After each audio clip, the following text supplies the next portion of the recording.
maybe let's demystify something, right? I mean, the title of this conversation is quite kind of interesting, and we already scratched it in the intro a little bit. But what is career portfolio? What does career portfolio mean to you?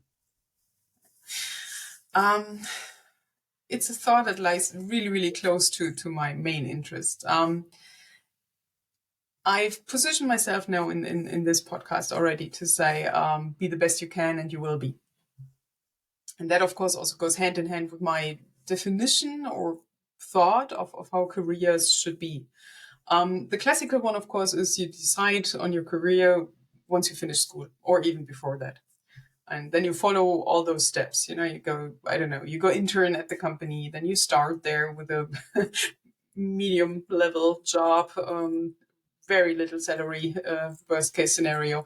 And then you work your way up. You meet the right people, you fulfill exactly the right tasks.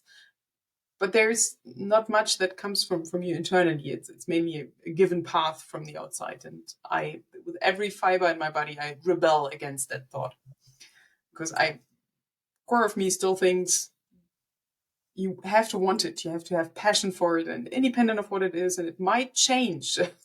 Suddenly, you wake up one Monday and think, no, I don't want to be an accountant anymore. I want to be a rocket scientist. And that's fine.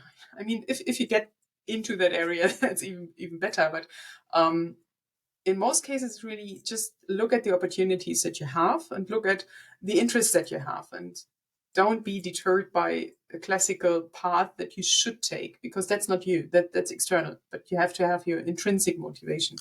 And I myself, I saw that. I mean, I started off with social sciences or political science. I went into IT, and now I'm in sales. That's like full circle financially, but not financially, commercially. Let's put it that way. But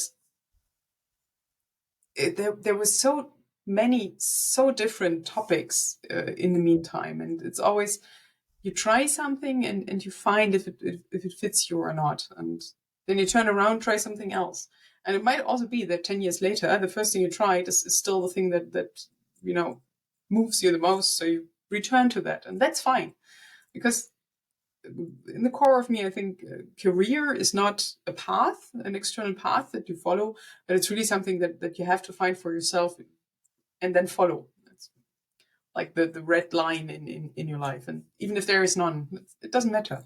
Failure is good because that shows you where you're good at or where you want to be better at, because that's also one of the parts of failure. Do you feel really, really bad because you didn't achieve something that you didn't really want to have in the first place? If you fail at something that you really, really wanted to have, then you will try again and again and again, as long as it takes. Yeah, that failure also hurts. So let's be honest, never mind. But failure also means this is the one moment where you really can identify if this is something that you want to have, because then you will try again and again and again, never mind how long it takes. Or is it something that you think you should have, but don't really want? And in that case, just leave it.